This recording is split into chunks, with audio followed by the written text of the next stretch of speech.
I'm a weird combination of, like, you're talking about the big five thing. I'm very open and very disagreeable in that sense of, like, and that's funny because people think disagreeable equals asshole. Not exactly. I can be, but a lovable asshole, but more the idea of, like, I don't seek confrontation, although I love debate. I love the rationalizing of ideas and distilling point. So I'll get into, I'm on some other Discord servers, and if anyone from there watches this, you know who you are. It's not a vicious battle of conflict of wills, in like, I'm going to destroy my opponent, but I'm damn sure I have this idea and I'm going to defend it strongly, because if I'm wrong, you got to show me. I'm not going to just yield. There's a difference. So I'm very disagreeable on that side of things and argumentative, but in person like this, I don't do so. Well, long story short, what's the point? I don't do conflict well. I don't like having to go to someone to their face and say, I don't like what you did. I want you to change, or that you're not respecting a boundary. And to have it becomes so,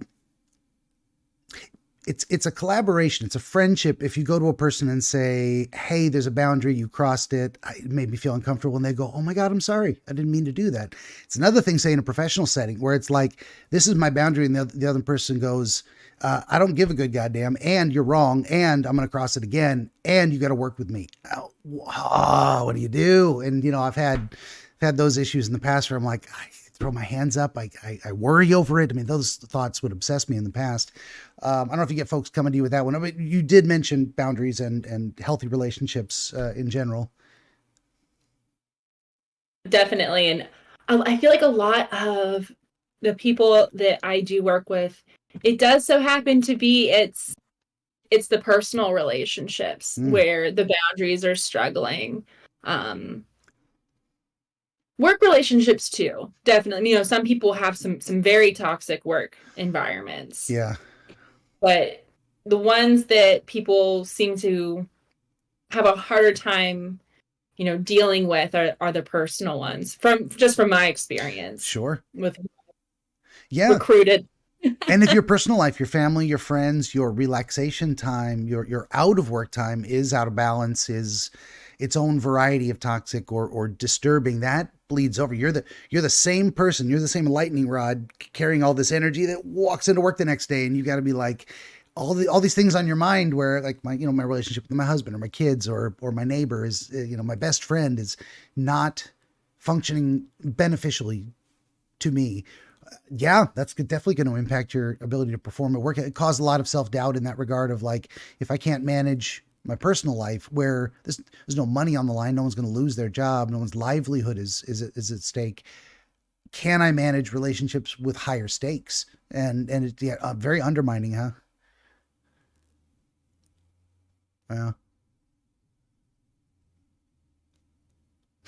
Yes. I didn't really ask a question there, I guess. Yeah, me too. Sometimes I just sit with an idea too. It's okay to have a moment of silence. That's tough with putting on a show.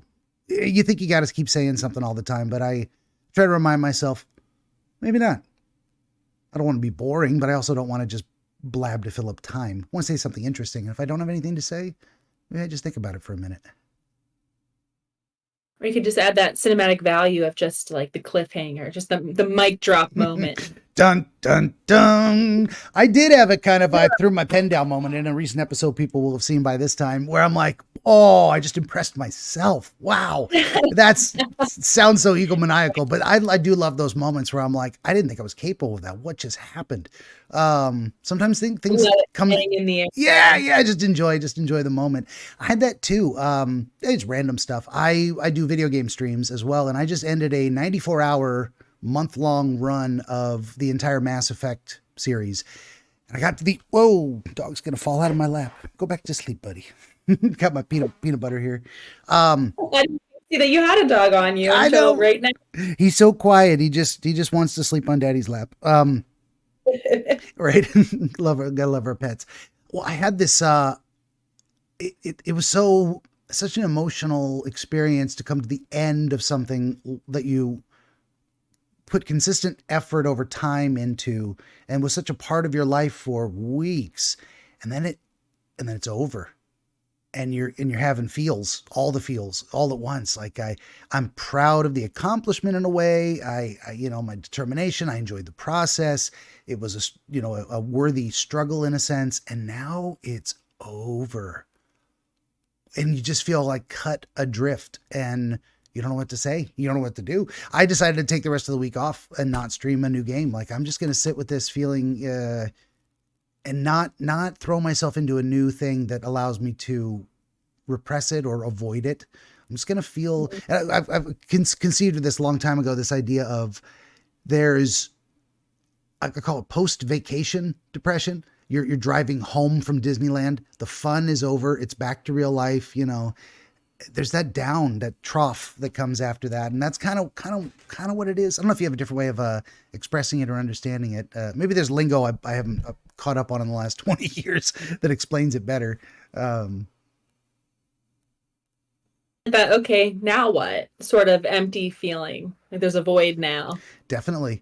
I think that probably happens with people in business too, when they've completed a massive project. I mean, there's always something else on the horizon, but it's like, this thing I poured my heart and soul into is complete and I did well, but it's over. There's that finality to the experience that leaves us, empty. It is an emptiness, kind of a sucking vacuum. I see a in my mind, a representation of what are those whirlpools at a dam, where it's right near the edge and it's because it's going out the spout, and it's this, and I'm like, that's me, that big emptiness.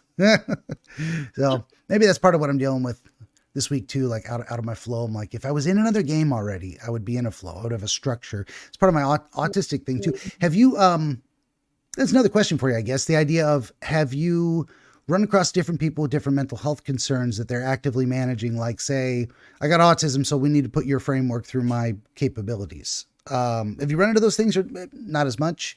You know, people dealing with chronic depression or other issues beyond anxiety disorders, or not as much. Okay, not yet. And it might also be like, I got the diagnosis late in life, just a couple of years ago. Oh yeah, I've been Asperger's, and then I look back at my life and I'm like, oh, that makes sense. I've always been this way. Oh, that's what it was. You know, I went through wondering a bunch of different things about what diagnosis might fit. And I didn't want to be the med student who's like, I have this rare disorder because I read it in a book. And that's the funny thing too, is psychology is like, in medical school, they say you're going to read all these texts, you're going to see these disorders and the symptoms, you're going to think you have them, you don't have them. 99.9%. The other side, psychology, is actually the reverse. Like, you're going to see all these symptoms and you have all of them. It's a matter of degree. It's the human condition. It's when it's out of whack. Like they say the difference between, having a beer once in a while and alcoholism is it a problem? Like, by definition, are you out of control? Is this consumed your life to the way you're no longer able to change your behavior voluntarily? Becomes a problem on some sliding scale. So yeah. And that's probably a good point too. Like, we don't need, you don't have to have, say, a diagnosed anxiety disorder to see a therapist. And especially in the context of, my anxiety is just a little bit out of control in these circumstances. So what can I do to rein that in, get some mastery that helps me? And I found that too, like, you probably know this principle as well, that it is basically mastery that kind of tames anxiety. Am I saying that in a way that you understand or conceive it? No. Can you elaborate on that? Sure. I was trying to throw a question back to you, but I should elaborate. The idea that our anxiety is often like a fear of catastrophe or a fear of failure. It's a signifier of danger in a way, like fear. But what we obsess on, worry over, is the idea that we're not going to rise to a challenge, that we have some level of incompetence that's going to cause failure. So the idea of so what do you do if you are bad at public speaking? You join Toastmasters and you practice and you get competence. You master the art of public speaking. And by that mastery, you conquer you eliminate the need for the anxiety, because there's no longer a cause. The cause is fear of failure. You have now reduced the likelihood of failure. I don't know if this is kind of I'm probably using too many words for something very simple.